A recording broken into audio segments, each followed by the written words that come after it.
en la Universidad Metropolitana del Programa de Trabajo Social desde el semillero Estructura y Sociedad. El título de nuestro proyecto es Percepciones de familias migrantes y desplazadas sobre su vulnerabilidad y riesgo social en un asentamiento subnormal en el municipio de Ciénaga Magdalena.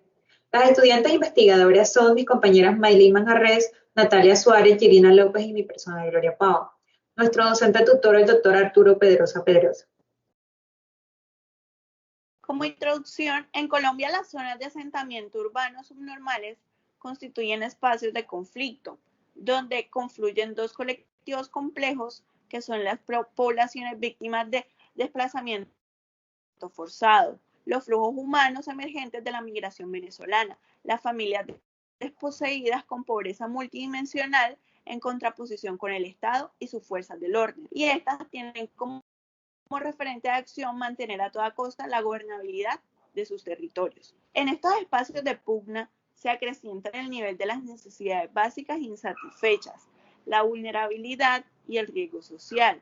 En la búsqueda de una justicia social es necesario que estas autoridades ofrezcan espacios de concertación que permitan caracterizar esta problemática colocando las voces de quienes sufren el rigor del desarraigo y requieren la restitución de sus derechos.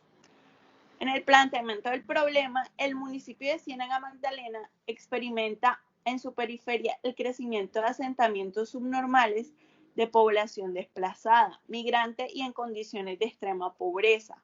Una proporción importante la constituyen las personas víctimas del desplazamiento forzado reciente. La Defensoría del Pueblo pudo notar que en comparación con el año 2020 se ha registrado un incremento del 96%. Otra proporción la componen los migrantes provenientes de Venezuela, que se integran en las poblaciones de la costa caribe colombiana, especialmente en los departamentos de La Guajira, Atlántico y Magdalena. A esto se suman las personas en condición de pobreza absoluta. FEDesarrollo dijo que incluso sin medir los efectos de la pandemia, la pobreza en Colombia aumentó un 37.5% en pobreza monetaria, que mide el costo de las necesidades básicas como es la alimentación, el alojamiento, el transporte y los servicios públicos. Los orígenes de esta pobreza son el conflicto armado colombiano, la crisis venezolana, la pobreza monetaria y multidimensional. Las consecuencias son la precariedad económica, los problemas de acceso a la salud, la desnutrición, el temor a ser expulsados o violentados por su condición, la precariedad de una vivienda, los graves problemas que tienen de saneamiento básico. La permanencia de la pobreza estructural, las comunidades en zonas subnormales se mantienen en una trampa de pobreza, existen nulas posibilidades de educación, nulas posibilidades de acceso a la educación, de acceso al empleo, adopción de estilos de vida de riesgo, se incrementan las posibilidades de abuso contra la mujer y los niños y también existe la violencia. En el control del pronóstico tenemos el diagnóstico participativo que tiene como objetivo escuchar a las familias afectadas y construir colectivamente un diagnóstico, lo que constituye una base sólida para aportar desde las ciencias humanas y sociales el diseño de estrategias encadenadas para prevenir el deterioro del tejido social. Esto nos lleva a nuestra pregunta problema. ¿De qué forma se van a percibir y actuar frente a la vulnerabilidad y el riesgo social los habitantes migrantes y desplazados que integran un asentamiento subnormal aldeaño al barrio Elisa Celedón en la periferia del municipio de Ciénaga Magdalena? Esto nos lleva a nuestro objetivo general, que es develar las percepciones y acciones frente a la vulnerabilidad, el riesgo social de los habitantes migrantes desplazados que integran un asentamiento subnormal aldeaño al barrio Elisa Celedón en la periferia del municipio de Ciénaga Magdalena. Esto nos lleva a dos objetivos específicos: describir a partir de las voces de la comunidad desarraigada las condiciones de vulnerabilidad y riesgo social que se perciben, dilucidar colectivamente la índole de las necesidades de la comunidad y generar espacios de reflexión para pasar de la invisibilización a la construcción de las familias como tejido, como sujetos sociales.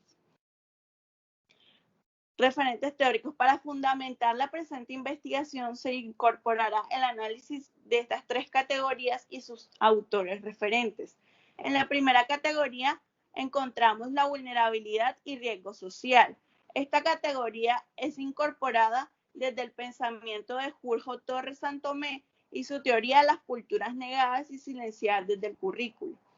Las culturas o las voces de los grupos minoritarios o marginados no disponen de estructuras importantes de poder, sino que se acostumbran a ser silenciadas por las sociedades.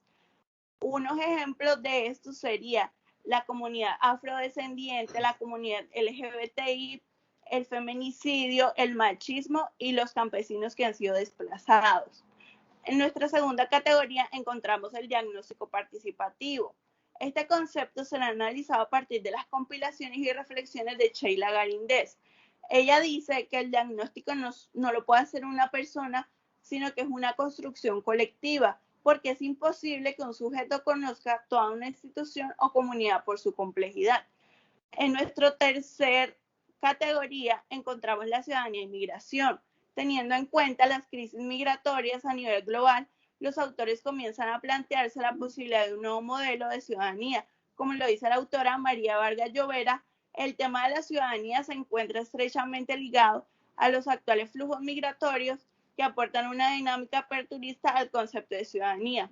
Colombia y otros países han firmado a nivel internacional tratados humanitarios, y estos tratados consagran el derecho de las poblaciones migrantes a ser atendidos como ciudadanos a pesar de... A continuación, mi compañera Gloria Pava.